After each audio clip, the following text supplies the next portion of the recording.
बिस्मिल्लाहिर्रहमानिर्रहीम। अस्सलाम वालेकुम dear students, welcome to my channel. आज हम फर्स्ट ईयर के मैथ्स का चैप्टर नंबर 2 जो है वो स्टार्ट करेंगे। होप सो कि आपको फर्स्ट चैप्टर की अंडरस्टैंडिंग अच्छी तरीके से हो गई होगी। आपने इस लेक्चर को कंप्लीट वॉच कर लिया होगा। अगर अभी तक आपने चैप्टर नंबर 1 को वॉच नहीं किया तो आई रिक्वेस्ट यू कि आप चैप्टर नंबर 1 को पहले वॉच करें, देन आप इसी तरह से जैसे सीरीज़ आपको मिल रही है इसी तरह से आप चैप्टर बाय चैप्टर जो है वो फॉलो करें, तो इंशाल्लाह आपके एग्ज़ाम की प्रिपरेशन बहुत अच्छी तरीके से हो जाएगी और आपको पेपर अटैम्प्ट करने में कोई भी प्रॉब्लम नहीं है कि आपका ऑब्जेक्टिव और आपके 4 क्वेश्चन 100% जो है वो एक्यूरेटली आप अटैम्प्ट कर पाएंगे। और चैप्टर नंबर 2 जो है ये बहुत ज़्यादा इंपॉर्टेंट है। इसमें से ऑब्जेक्टिव और सब्जेक्टिव दोनों बहुत ज़्यादा आते हैं। स्पेशली एक्सरसाइज 2.4 2.5 में से लॉन्ग क्वेश्चन आपका इसमें चैप्टर में से आता है और इसमें से शॉर्ट क्वेश्चन एंड एमसीक्यूज़ भी काफ़ी सारे आते हैं। तो इस चैप्टर को आपने अच्छे तरीके से अंडरस्टैंड करना है। इसमें जितनी भी चीज़ें इंपॉर्टेंट है वो सारी मैं आपको जो है वो हाईलाइट करवाऊँगी। और इसके अलावा जो है वो जो लॉन्ग क्वेश्चन की सीरीज़ होगी, अगर आप लोग जो हैं वो चाहते हैं तो कमेंट बॉक्स में लाजमी बताइएगा। इंशाल्लाह से जो है वो आपको जो लॉन्ग क्वेश्चंस होंगे उनकी भी लेक्चर सीरीज़ एक अलग से मिल जाएगी चैप्टर बाय चैप्टर। फिलहाल हम ऑब्जेक्टिव और शॉर्ट क्वेश्चन के ऊपर फोकस कर रहे हैं। तो चैप्टर नंबर 1 हमने क्लियर कर लिया हुआ है। तो आज चैप्टर नंबर 2 जो है वो हमने अंडरस्टैंड करना है। चैप्टर का टाइटल आपके पास सेट्स, फंक्शंस एंड ग्रुप्स है। इसमें इसका जितना भी ऑब्जेक्टिव इसमें से बन सकता है, जितने भी पॉसिबल एमसीक्यूज़ हैं वो सारे हम कवर करेंगे और इसके साथ ही इसके जो शॉर्ट क्वेश्चंस हैं वो भी ऑब्जेक्टिव के साथ आपके जो हैं वो क्लियर हो जाएंगे। तो स्टार्ट करते हैं विदाउट टाइम वेस्ट किए। अगर आप चैनल पर न्यू है तो चैनल को सब्सक्राइब कर लें और बेल आइकन को प्रेस कर लें ताकि जैसे ही मैं लेक्चर अपलोड करूँ आपको टाइम बाय टाइम जो है वो लेक्चर्स मिलते रहें। तो क्वेश्चन नंबर 1 है हमारे पास, the number of element in a set is called, कि जो आपके पास एक सेट दिया हुआ है उसमें जो नंबर्स ऑफ एलिमेंट्स हैं उनको क्या कहते हैं, वो आपके पास होता है ऑर्डर ऑफ द सेट। जिस तरह आपने मैट्रिक में 9th क्लास में पढ़ा होगा चैप्टर नंबर 1 में ही कि ऑर्डर ऑफ मैट्रिक, तो ऑर्डर ऑफ मैट्रिक को आपने किस तरह से डिफाइन किया था कि जितने नंबर ऑफ रोज और नंबर ऑफ कॉलम्स होते हैं उनको आप कहेंगे कि वो आपके पास ऑर्डर ऑफ दैट मैट्रिक है। तो यहाँ पे चूंकि सेट, फंक्शंस और ग्रुप्स की बात हो रही है तो अभी हमसे कहा गया है कि जो नंबर ऑफ एलिमेंट्स होंगे आपके सेट में उसको आप क्या कहेंगे, वो आपके पास होगा ऑर्डर ऑफ दैट सेट, जिसको आप एन से रिप्रेजेंट करते हैं। उसके बाद जो मोस्ट इंपॉर्टेंट चीज़ें हैं इस पूरे चैप्टर में, इसमें कुछ सिंबल्स यूज़ हो रहे हैं जिसमें कंजक्शन, निगेशन, डिस्टिंक्शन एंड इसके अलावा जो है वो इम्प्लाइज, इफ़ एंड ओनली, इस तरह की जो कंडीशंस हैं वो सारी यूज़ हो रही हैं। तो आपने इन सारे सिंबल्स को अच्छे तरीके से जो है वो अंडरस्टैंड करना है। इंशाल्लाह एक जो है वो मैं आपको सेपरेटली इसका लेक्चर दे दूँगी जिसमें आपको ये सारी चीज़ें डिटेल से समझाई हुई हैं कि किस तरह से आप इन जो टॉपिक्स हैं उनको आप कवर करेंगे। तो यहाँ पे फ़िलहाल हमारे पास है कि conjunction of two statements P and Q, इसके दो जो स्टेटमेंट्स हैं उनके दरमियान कंजक्शन को हम किस तरह से डिफाइन करते हैं। इंतहाई इजी वे में एक लेक्चर मेरे पास अवेलेबल है, इंशाल्लाह मैं आपको उसका लिंक दे दूंगी, आप उसको लाजमी जो है वो वॉच कीजिएगा। ये पूरा चैप्टर आपको अच्छे तरीके से समझ आ जाएगा। तो यहाँ पे जो इसका राइट आंसर है वो है बी, पी। पी और ये जो साइन है ये हमारे पास है कंजक्शन का साइन, जिसको हम मैं जो है वो पिछले जो हमने चैप्टर नंबर 1 कवर किया है उसमें अक्सर ये सिंबल यूज़ हो रहा था आपकी सेट्स की नोटेशन में, तो इसको मैं पढ़ रही थी एंड, ठीक है। तो आप अपनी आसानी के लिए इसको जो है वो एंड पढ़ सकते हैं, पी एंड क्यू। और इसका जो इसको जब हम सॉल्व करते हैं, जब ये हमारे पास क्वेश्चन में आता है तो किस तरह से करते हैं कि एंड जो है जब आएगा तो इसको आप एज अ मल्टीप्लीकेशन लेते हैं, ठीक है। दो सिंबल्स आपके यहाँ पे यूज़ होंगे।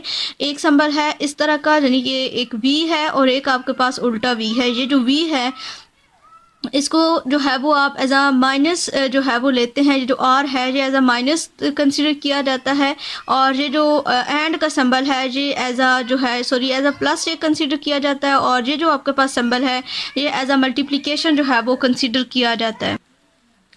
तो यहाँ पे कंजक्शन का जो सिंबल है वो हमारे पास है एंड सिंबल और एज अ मल्टीप्लिकेशन इसको हम यूज़ करते हैं जब हमारे पास टेबल्स आते हैं। आपके पास 1 और 0 की फॉर्म में टेबल आते हैं, ट्रूथ टेबल जब इनके बनाए जाते हैं, या फिर आपके पास ट्रू और फॉल्स के फॉर्म में टेबल आते हैं।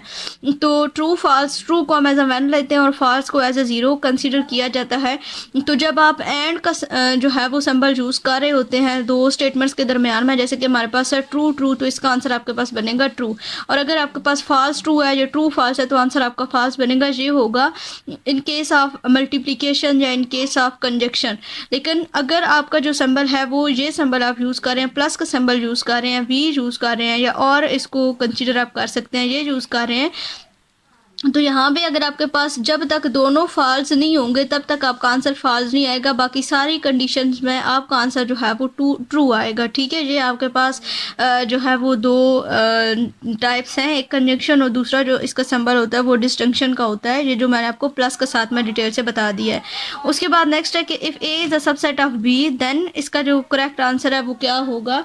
इसका करेक्ट आंसर आपके पास है A intersection B is equal to A. किस तरह से इस तरह का क्वेश्चन आपके पेपर में आ सकता है, इसका जो सोल्यूशन है वो हम देख लेते हैं। ये आपके पास सोल्यूशन है इस क्वेश्चन का, जो क्वेश्चन नंबर 3 है कि यहाँ पे हमारे पास दो सेट्स दिए हुए हैं ए और बी। उन्होंने कहा है कि जो ए है वो सब सेट है बी सेट का, और हमने ये बताना है कि इसका जो राइट आंसर है वो क्या होगा। तो इन्होंने कहा है कि A union B is equal to A होगा, A intersection B is equal to A होगा, या A union B equal to A complement होगा, या A intersection B equal to A complement.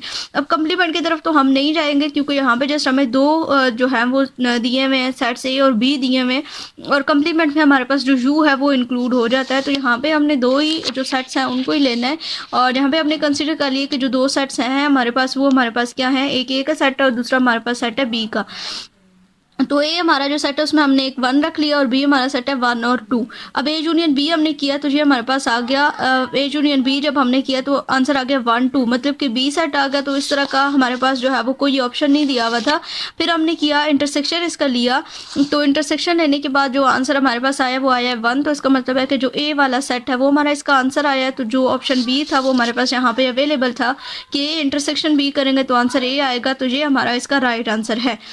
उसके बाद क्वेश्चन नंबर 4 है हमारे पास, negation of a given number is a unary operator. ठीक है, ये एक स्टेटमेंट है कि जब भी आप जो है वो किसी भी नंबर का निगेशन लेते हैं तो उसका आंसर जो है वो एक यूनरी ऑपरेशन जो है वो आ जाता है। उसके बाद subset of A cross B is called relationship from A to B, यानी कि एक जो सबसेट होता है, जिस तरह हमने ये ऊपर डेफिनेशन देखी है कि A is a subset of B, तो इसका मतलब है कि जो ए और बी दोनों सेट्स दिए हुए हैं उनमें एक रिलेशन बन रहा है। तो वो इसका आंसर है कि subset of A cross B क्या होता है, उसको हम कहते हैं कि ये रिलेशन है ए से बी के दरमियान में जो रिलेशन होता है उसको आप कहते हैं। ये क्वेश्चन नंबर 5 था हमारे पास कि subset of A cross B is called the relation from A to B. उसके बाद नेक्स्ट हमारे पास क्वेश्चन नंबर 6 है कि if P is any proposition then its negation is denoted by, कि अगर P हमारे पास कोई भी एक प्रपोजिशन है तो उसका जो निगेशन होगा वो किस तरह से डिनोट करेंगे। तो ये आपके पास निगेशन का सिंबल है, इस तरह से आप जो है वो निगेशन को डिनोट करते हैं। उसके बाद आपके पास क्वेश्चन नंबर 7 है कि A intersection A complement is equal to किसके होगा, ये 5 की इक्वल होगा। अब एक कम्प्लीमेंट जो है वो आपके पास हो जाएगा u माइनस ए, और जब उसका आप इंटरसेक्शन लेंगे तो जब u माइनस आप ए करेंगे तो आपके पास जो है वो जो u के सिंबल्स एलिमेंट्स होंगे और जो a में नहीं होंगे, यानी कि जब u माइनस ए आप करेंगे तो आपके पास वो सारे एलिमेंट्स होंगे जो u में होंगे लेकिन a में नहीं होंगे। और जब दोबारा से आप उनका इंटरसेक्शन करेंगे तो ऑब्वियसली जो है वो आपके पास एक खाली सेट आएगा, क्योंकि ए वाले सारे एलिमेंट्स तो ऑलरेडी कैंसिल आउट हो चुके हैं, निकल चुके हैं। तो इंटरसेक्शन में क्या होता है कि जो दोनों सेट्स के एलिमेंट सेम होते हैं वो आपने लेने होते हैं, तो यहाँ पे वो कंडीशन होल्ड नहीं करेगी। तो इस वजह से ये आपके पास इसका 5 आंसर है। उसके बाद क्वेश्चन नंबर हमारे पास है 8, the number of the ways in which a set can be described is, ये आपके पास 3 वेज हैं जिसमें आप एक सेट को डिस्क्राइब कर सकते हैं। उसके बाद है function whose range is singleton is known as constant function, के वो फंक्शन जिसकी जो रेंज होती है वो आपके पास सिंगलटन होती है, यानी कि एक ही होती है, उसको आप क्या कहते हैं, कांस्टेंट फंक्शन कहते हैं। किस तरह से इसका सॉल्यूशन भी हम देख लेते हैं। ये आपके पास क्वेश्चन नंबर 9 है कि हमारे पास एक फंक्शन दिया हुआ है 1a 2a एंड 3b।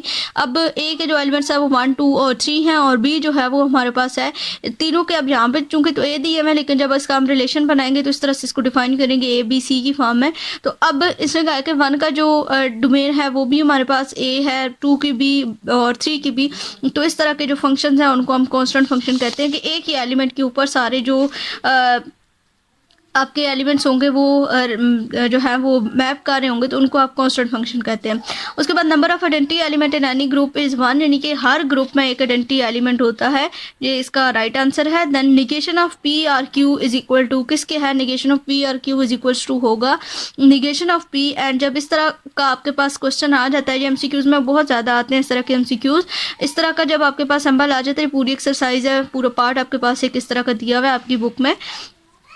कि जब इसके ऊपर एप्लीकेशन अप्लाई करते हैं इस पैरेंथेसिस में, तो यहाँ पे अगर अंदर आपके पास जो सिंबल होगा वो आपके पास कंजक्शन का होगा तो वो डिस्टिंक्शन का बन जाएगा, और अगर डिस्टिंक्शन हो मतलब निगेशन का मतलब ये है कि उलट हो जाना, तो जो भी सिंबल अंदर होगा वो आपका उलट हो जाएगा। अगर आपके पास जो है वो कंजक्शन है तो वो डिस्टिंक्शन बन जाएगा, और अगर डिस्टिंक्शन है तो वो कंजक्शन बन जाएगा। उसके बाद हमारे पास नेक्स्ट क्वेश्चन है कि if n into A union B is equal to n A plus n B, then इसका राइट आंसर क्या होगा। राइट आंसर आपके पास है A intersection B is equal to 5। इसका जो हमारे पास सोल्यूशन है इसको भी हम एक दफ़ा जो है वो देख लेते हैं। ये आपके पास क्वेश्चन है n into A union B is equal to n A plus n B is true if and only if A intersection B is equal to 5 के हो। यहाँ पे देखें कि हमारे पास दो सेट्स हैं, हमने एग्जांपल के तौर पर जहाँ पे दो सेट्स लिए हैं, ए 1 2 है एंड बी 3 और 4 है। अब इन दोनों को जब हम यूनियन लेंगे तो इनका यूनियन जो है वो हमारे पास आ जाएगा 1 2 3 एंड 4। उसके बाद जब इसका हम इंटरसेक्शन लेंगे तो इंटरसेक्शन हमारे पास एक एम्प्टी सेट ही आएगा। जब हम इसको करेंगे मतलब कि इसका इस स्टेटमेंट का मतलब ये है कि जो आंसर हमारा इस साइड पे आ रहा है वही आंसर हमारा इस साइड पे आना चाहिए। तो n into A union B का मतलब है कि हमारे पास जब इसका हमने यूनियन लिया तो हमारे पास है 1 2 3 4। अब n into A union B का मतलब है कि इस ए यूनियन बी के जो एलिमेंट्स हैं, जो ऑर्डर है इस सेट का वो क्या है, जो हमने फर्स्ट MCQs पढ़ा था कि the number of element in a set is called the order of set. तो ये हमारे पास है 1 2 3 एंड 4। अब ये 4 हैं तो यहाँ पे हमने लिख दिया 4। अब एन ए कितने हैं, एन ए का मतलब है कि ए का ऑर्डर क्या है 1 और 2 है, यानी कि 2 एलिमेंट्स है। इसी तरह से जो बी सेट है उसका ऑर्डर क्या है 3 और 4 है, तो उसके जो सेट्स हैं वो हमारे पास है 2 एलिमेंट्स हैं। तो 2 + 2 करेंगे तो ये हमारे पास 4। इट्स मीन कि ये स्टेटमेंट जो है वो अब होल्ड करेगी। तो इनका जब इंटरसेक्शन लेंगे तो वो एक एम्प्टी सेट आएगा, यानी कि यूनियन का मतलब इस स्टेटमेंट का ये मतलब है कि जब हम इस स्टेटमेंट को होल्ड अगर हमने करवाना है तो जो दोनों हमने सेट्स लेने हैं एज ए एग्जाम्पल वो हमने डिफरेंट लेने हैं। इस वजह से क्योंकि इंटरसेक्शन में जो दोनों एलिमेंट्स होते हैं उनमें जो दोनों सेट्स होते हैं उनके जो सेम एलिमेंट्स होते हैं वो हमने लेने होते हैं, और यूनियन में जो है वो सारे नंबर्स ऑफ एलिमेंट्स जो है वो हमने यहाँ पे लिख देने होते हैं। तो ये इसका जो है वो राइट आंसर है आपके पास A intersection B is equal to 5। उसके बाद नेक्स्ट हमारे पास है the set of all the vowels of the English alphabets is the descriptive method, यानी कि अगर आपके पास जो है वो ए ई आई और यू एक सेट दिया हुआ है तो वो आपके पास एक डिस्क्रिप्टिव मेथड के तौर पर उस सेट को आपने डिनोट किया हुआ है। उसके बाद नेक्स्ट आपके पास क्वेश्चन है कि the tabular form of the set X such that x belong to Q and X square is equal to 2 is इसका एम्प्टी सेट। एम्प्टी सेट किस तरह से है कि ये हमारे पास जो है X square is equal to 2 के है। जब इसको हम सॉल्व करेंगे तो ये बनेगा X square is equal to 2, और जब इसको हमने सॉल्व किया तो दोनों साइड पे हम लेंगे स्क्वायर रूट। जब दोनों साइड पे स्क्वायर रूट लेंगे तो ये कैंसिल आउट हो जाएगा, एक्स इज इक्वल टू √2 आ जाएगा। अब यहाँ पे लिखा हुआ है क्यू कि ये जो अंदर दिया हुआ है ये रैशनल है, जबकि एक्स इज इक्वल टू √2 और √2 हमारे पास क्या है एक इरेशनल नंबर है। तो इस वजह से ये जो है वो इसका राइट आंसर बनेगा कि ये हमारे पास एक एम्प्टी सेट है। उसके बाद है if A B are the non empty set then A union B equals to B union A, कि ये दोनों नॉन एम्प्टी सेट है और इसका जो आंसर आएगा वो क्या आएगा बी यूनियन ए के इक्वल आएगा। इस तरह के प्रूफ आपकी बुक में जो है वो दिए हुए, आपने इस तरह के क्वेश्चंस को सॉल्व किया हुआ होगा। उसके बाद नेक्स्ट है P and Q represent conjunction, यानी कि ये जो सिंबल है ये किसका है कंजक्शन का है, तो P and Q represent conjunction, जी इसका राइट आंसर हो जाएगा। उसके बाद नेक्स्ट हमारे पास क्वेश्चन है कि every set is dash subset of itself, every set is the improper subset of itself. Simple statements है, ये आपने अपने माइंड में रखनी है। उसके बाद inverse of P implies Q, इसका इनवर्स क्या होगा। अब इनवर्स में जो है आपने ये करना होता है कि जो आपके पास सिंबल्स दिए हुए होते हैं उनके साथ आपने जस्ट निगेशन लगा देना होता है, यानी कि उसका उल्ट कर देना है। अगर P आपके पास ट्रू है तो वो फॉल्स हो जाएगा, अगर वो फॉल्स है तो वो ट्रू हो जाएगा।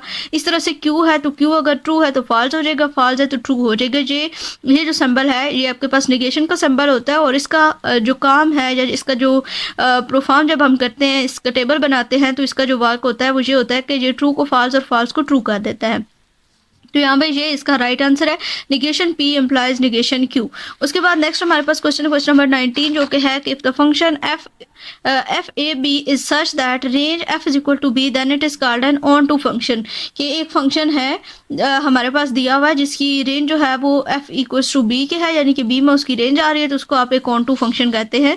उसके बाद converse of P and Q is, अब इनवर्स और कन्वर्स दोनों डिफरेंट चीज़ें हैं। इनवर्स में आपने क्या करना होता है कि जो आपको एलिमेंट्स दिए हुए हैं उनके साथ जस्ट आपने निगेशन कर देनी है, उनको उलट कर देना है। जब आप कन्वर्स की बात करेंगे तो कन्वर्स में जो आपको स्टेटमेंट दी हुई होगी उसका जो सेकंड एलिमेंट होगा वो फर्स्ट एलिमेंट बन जाएगा। जो फर्स्ट एलिमेंट है वो, यानी कि पहले इसने कहा था कि आप P इम्प्लाइज Q करें, लेकिन जब कहेगा कि इसका कन्वर्स आपने फाइंड करना है तो आपने Q को फर्स्ट पे ले आना है और देन P जो है वो सेकंड पे चला जाएगा। तो ये इसका राइट आंसर है। उसके बाद नेक्स्ट हमारे पास क्वेश्चन है कि if A and B are the non empty set then A intersection into B union phi is equals to A intersection B. किस तरह से B union phi, phi means कि खाली सेट है, जब यूनियन करेंगे तो बी सेट आप हमारे पास वापस आ जाएगा, तो ये अंदर वाली चीज़ खत्म होगी। तो इंटरसेक्शन बी जो है वो हमारे पास इसका राइट आंसर है क्वेश्चन नंबर 21 का। उसके बाद हमारे पास क्वेश्चन नंबर 22 है कि if U is a universal set and A is a subset of U and A union A complement equals to, किसकी होगा, U की इक्वल होगा। कि एक सबसेट है U का, इट्स मीन कि इसका यूनियन इंटरसेक्शन में एग्जिस्ट करेगा, यूनियन जो है इसका एग्जिस्ट करेगा, then A union A complement equal to किसकी होगा, U के। A कंप्लीमेंट जब हम ले लेंगे तो कंप्लीमेंट में U के एलिमेंट्स आएंगे, A के एलिमेंट्स नहीं आएंगे। जब यूनियन करेंगे तो फिर A के और U के दोनों के एलिमेंट्स आ जाएंगे, तो वो आपके पास जो है वो यू का जो सेट है वो आ जाएगा। यू का सेट जो है वो नेचुरल नंबर्स के सेट होता है 1 2 3 अप टू सो ऑन, ये चलता है। उसके बाद नेक्स्ट आपके पास क्वेश्चन है जी क्वेश्चन नंबर 23। इसमें है कि X such that x belong to E, यानी कि even integers and 4 is less than X and X is less than 6 equals, ये किसकी इक्वल है, ये 5 की इक्वल है। बिकॉज 4 और 6 के दरम्यान में कोई भी इवन इंटीजर एग्जिस्ट नहीं करता, तो इसका आंसर जो है वो 5 होगा। उसके बाद है A intersection B is equal to 5 then n into A minus B किसके इक्वल होगा, एन ए के इक्वल होगा क्वेश्चन नंबर 24 में। यानी कि ए आपके पास एक सेट है, लेट हम कर लेते हैं यहाँ पे इसका सोल्यूशन देख लें कि let A is equal to 1 है and B is equal to 2 and 3 है। अब ए माइनस बी कर देंगे तो 1 माइनस 2 3 और वो एलिमेंट्स आते हैं आपके जो ए में हो, यानी कि फर्स्ट सेट में होते हैं और सेकंड में नहीं होते हैं, तो यहाँ पे 1 आ जाएगा। तो इस मीन्स कि इसका आंसर जो है वो एन ए आ जाएगा। नेक्स्ट आपके पास है the कंट्रा positive of the condition P Q is. कंट्रा positive में जो है वो दो चीज़ें होती हैं। अभी हमने कन्वर्स और इन्वर्स पढ़ा था, इन्वर्स अलग चीज़ है और कन्वर्स अलग चीज़ है। और कंट्रा पॉजिटिव जो है वो combination of converse and inverse है, यानी कि जो आपके पास सिस्टम दिया हुआ है ना, जो भी आपके पास एक स्टेटमेंट दी हुई है उसके ऊपर आपने इन्वर्स भी अप्लाई करना है और कन्वर्स भी अप्लाई करना है, तो वो आपका बन जाएगा कंट्रा पॉजिटिव। दोनों को आपने जब जो है वो मिक्स करना है तो आपके पास कंट्रा पॉजिटिव की स्टेटमेंट बन जाएगी। इन्वर्स में हमने कहा था कि जस्ट जो आपके पास सिंबल्स होंगे उनके साथ आपने निगेशन अप्लाई करना, और इनवर्स में हमने ये देखा था कि जस्ट आपने निगेशन लगानी, और कन्वर्स में ये देखना था कि जो सेकंड एलिमेंट है वो फर्स्ट बन जाएगा और जो फर्स्ट एलिमेंट है वो सेकंड। तो कंट्रा पॉजिटिव में दोनों कंडीशन सोल्व करेंगी, जो सेकंड एलिमेंट है वो भी फर्स्ट पे आ जाएगा यहाँ पे, और जो फर्स्ट एलिमेंट है वो यहाँ पे आ जाएगा, और साथ में जो है वो इसकी निगेशन आ जाएगी। तो ये इसका राइट आंसर होगा। उसके बाद है the function which is on two is called surjective function. बिल्कुल सिंपल सा एक स्टेटमेंट है कि वो फंक्शन जो ऑन टू फंक्शंस होते हैं उनको आप सर्जेक्टिव जो फंक्शंस है वो भी कहते हैं। उसके बाद है P and Q represent conjunction. जो पीछे भी हमने देखा था कि ये कंजक्शन का सिंबल है, तो इसको कंजक्शन कहेंगे। Any function F is equals to X to Y, यानी कि एक फंक्शन है X to Y is called onto if range of F is equal to Y, यानी कि इसकी जो रेंज होगी वो वाई की इक्वल होगी, तो इसको आप कहेंगे ऑन टू फंक्शन। उसके बाद set N with respect to addition is the semigroup, यानी कि एक सेट है नेचुरल नंबर का सेट है और उसको विद रिस्पेक्ट टू एडिशन क्या कहेंगे, वो आपके पास एक सेमी ग्रुप होगा। The converse of negation P and implies Q is equals to, converse में हमने क्या देखा था, जस्ट आपकी जो पोजीशंस हैं वो चेंज होती हैं। जो सेकंड एलिमेंट है वो फर्स्ट बन गया और जो फर्स्ट एलिमेंट था वो सिंपल हमारा सेकंड एलिमेंट बन गया। तो ये जो है वो आपका इसका राइट आंसर है क्वेश्चन नंबर 30 का।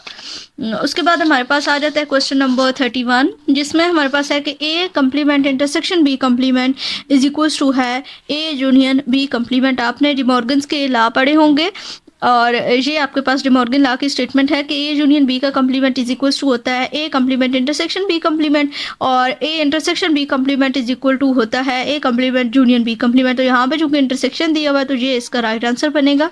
Late A is equal to 1 2 3 4 then the domain of x y such that x plus y is less than equal to 5 is, ये लेस देन इक्वल टू 5 या तो जो है वो 5 से लेस या फिर इक्वल टू 5। तो 1 2 3 4 हमारे पास इसकी डोमेन है, क्योंकि जो गिवन सेट है वो 4 एलिमेंट्स का ही हमें दिया हुआ है। उसके बाद है if A and B are the disjoint set then A intersection B जो है वो आपके पास है 5 सेट आ जाएगा। ठीक है, क्वेश्चन नंबर 33 का आंसर। उसके बाद number of the identity element in any group, ये पीछे भी हम पढ़ा है हमने कि इसका आंसर 1 है कि एक जो हमारे पास ग्रुप होता है हर ग्रुप में एक आइडेंटिटी एलिमेंट लाजमी तौर पर एग्जिस्ट करता है। उसके बाद क्वेश्चन नंबर 35 है कि set of natural number set N of natural number is monoid with respect to multiplication, यानी कि जो आपका नेचुरल नंबर का सेट होता है वो मोनाइड होता है with respect to addition sorry multiplication. उसके बाद है A union B is equals to B union A, ये आपके पास सिंपल सा लॉ है। आप इसका प्रूफ भी आपकी बुक में दिया हुआ है, A union B is equal to B union A. उसके बाद आपके पास है जी set A B into B C is equals to, इसमें से कोई भी सेट जो है वो इस पे एग्जिस्ट नहीं करता है। जो हमारे पास ये MCQs है कि ये किसके इक्वल होगा, यानी कि ए इंटू ए बी ए की इक्वल होगा। जब इसको हम ओपन करेंगे तो इसके इक्वल तो बिल्कुल भी नहीं हो सकता, क्योंकि यहाँ पे तो ए बी और सी 3 एलिमेंट्स हैं हमारे पास। उसके बाद ए बी सी और ए के नहीं, ए हमारे पास जो है वो यहाँ पे 3 टाइम रिपीटेड है, then A B C and A C, फिर इसमें इंक्लूड जो है वो है, बट जो है वो इसमें ए जो है वो हमारे पास 1 टाइम इंक्लूडेड है। तो यहाँ पे ए जो है वो हमारे पास 2 टाइम आ गया, तो इट्स मीन कि ये भी इसका राइट आंसर नहीं है, तो इट्स मीन कि यहाँ पे इसका नन ऑफ दीज है। उसके बाद नेक्स्ट हमारे पास आ जाता है power set of an empty set is 5 set, यानी कि हर एक वैसे तो एम्प्टी सेट हर सेट का पावर सेट होता है, लेकिन अगर एम्प्टी सेट खुद भी एम्प्टी है और उसका जो पावर सेट होगा वो भी एक एम्प्टी सेट ही बनेगा। उसके बाद if 2n a - 4nb is equal to -6 where A is a singleton set then nbp is equal to 4। इसको देख लेते हैं, जो आपके क्वेश्चन के लिए इंपॉर्टेंट है, शार्ट क्वेश्चन में ये अक्सर जो है वो देखा है पास्ट पेपर्स में। ये आपके पास है क्वेश्चन यहाँ पे 2na - 4nb is equal to -6 के है। अब जो है वो हमारे पास दिया हुआ है ये टर्म जो है वो इसमें से हम 2 को कॉमन ले सकते हैं, ये जो 2n है और जहाँ पे 4n है तो जो 2 एक कॉमन आ जाएगा और पीछे आपके पास रह जाएगा na माइनस यहाँ पे 2 बाहर चला जाएगा, तो यहाँ पे 2 2 4nb इज इक्वल टू, फिर वो 2 दूसरी साइड पे, बल्कि मैं यहाँ पे आपको थोड़ा सा इसको सॉल्व कर देती हूँ। 2 को हमने कॉमन लिया, अंदर हमारे पास रह गया n into A minus 2n into B is equal to -6। अब ये वाला जो 2 है ये इधर इसके साथ कैंसिल आउट हो जाएगा, 2 1 2 एंड 2 3 6, तो इस वजह से ये वाली जो स्टेटमेंट आपके पास आ जाएगी na - 2nb is equal to -3। अब na जो क्वेश्चन है उसमें दिया हुआ है कि na जो है वो आपके पास क्या है, सिंगल्टन सेट है। ठीक है, सिंगल्टन यानी कि इसका आंसर जो है वो इक्वल टू है 1 के, तो यहाँ पे हमने 1 लगा दिया, -2nb is equal to -3। Then यहाँ पे ये 1 दूसरी साइड पे हमने लिया, नेगेटिव में आ गया, then -2nb is equal to -4, minus minus दोनों से कैंसिल आउट हो जाएंगे, 2 भी कैंसिल आउट हो जाएंगे, तो nb इज इक्वल टू 2। अब npb जो है वो हमने फाइंड करना है, तो जो है वो हमारे पास 2 का स्क्वायर इज इक्वल टू जो है वो हमारे पास 4 के आ जाएगा। ठीक है, उसके बाद नेक्स्ट हमारे पास जो क्वेश्चन है वो है कि if A is equal to x such that x belong to, ये वही है कि इसका एन ए जो है वो क्या निकलेगा, हमने 0 खाली सेट लगाया था। ठीक है, एम्प्टी सेट, तो इसका आंसर जो है वो आपके पास यहाँ पे 0 आ जाएगा। उसके बाद नेक्स्ट हमारे पास है question number 41।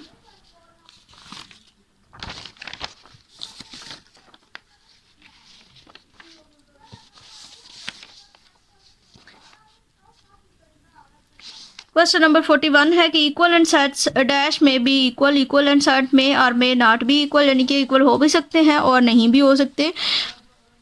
x such that x belong to whole number and x is less than 0 is an empty set, क्योंकि whole number में जो है वो स्टार्ट ही 0 से होते हैं नंबर्स, तो x 0 से लेस देन कोई नंबर नहीं होगा, तो उसका आंसर जो है वो empty set आएगा. If a is a subset of u and u is a subset of a, then ये दोनों सेट्स आपस में इक्वल होंगे.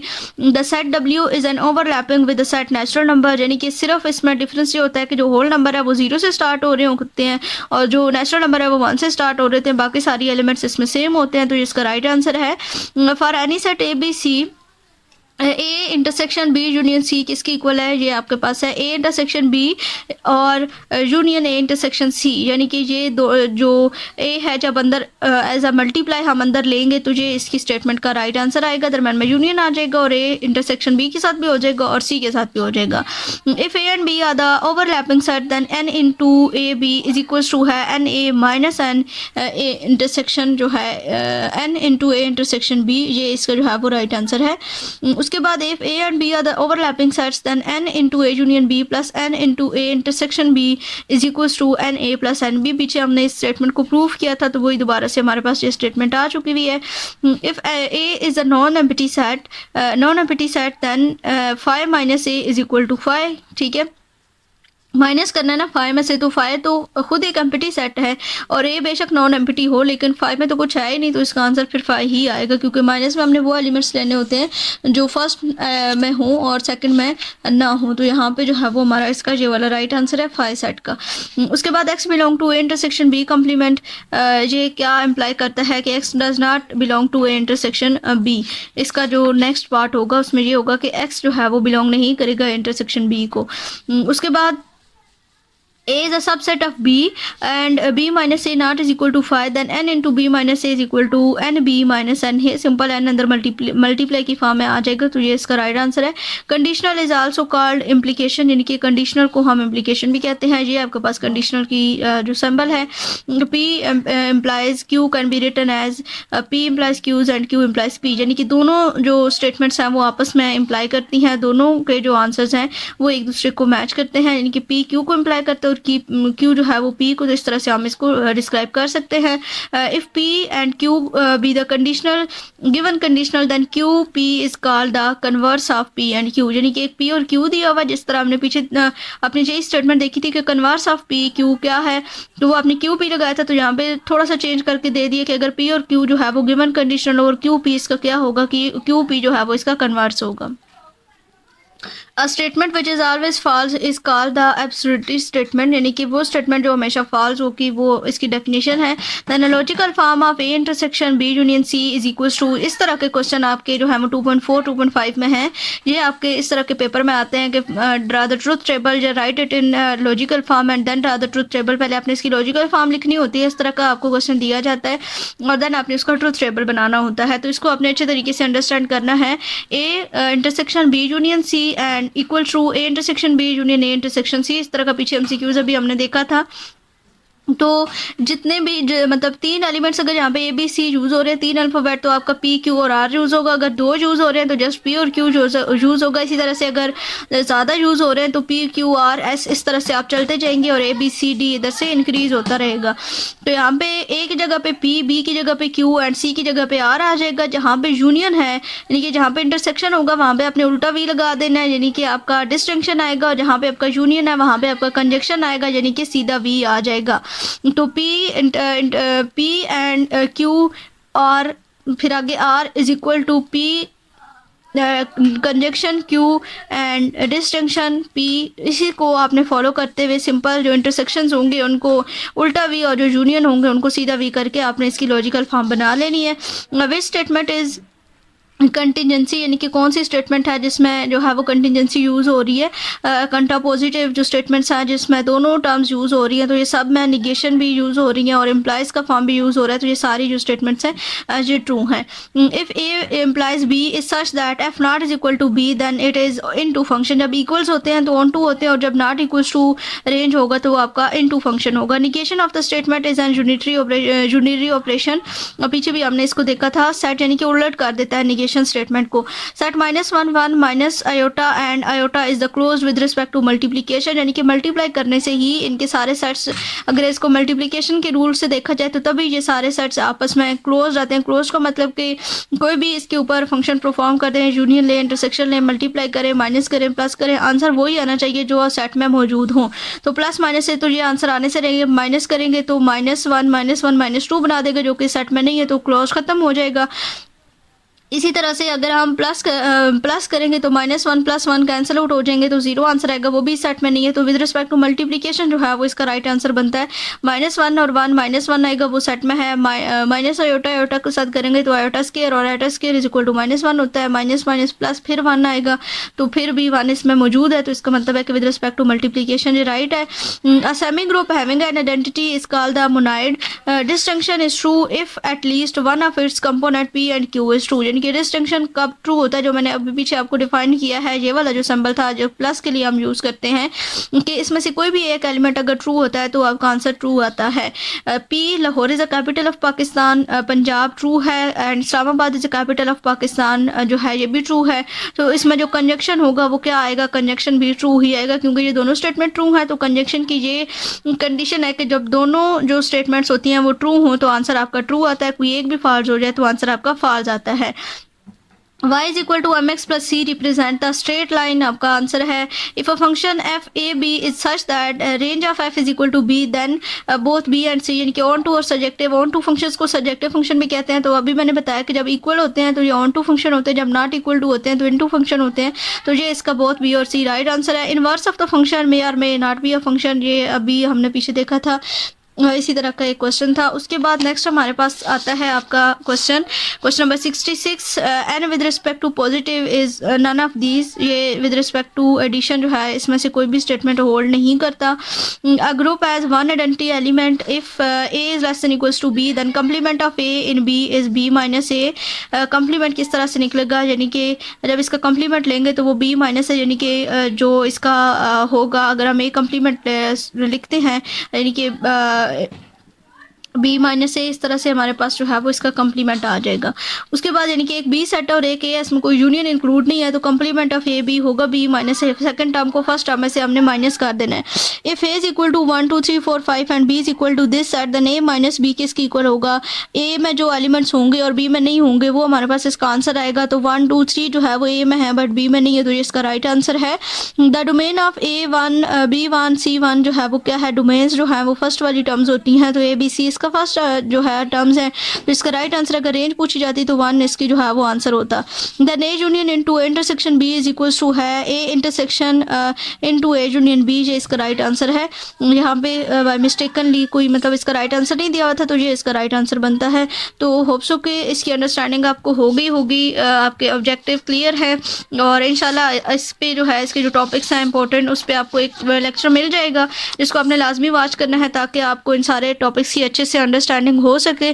तो इंशाल्लाह मिलेंगे दूसरे वीडियो लेक्चर के साथ। अल्लाह हाफिज़।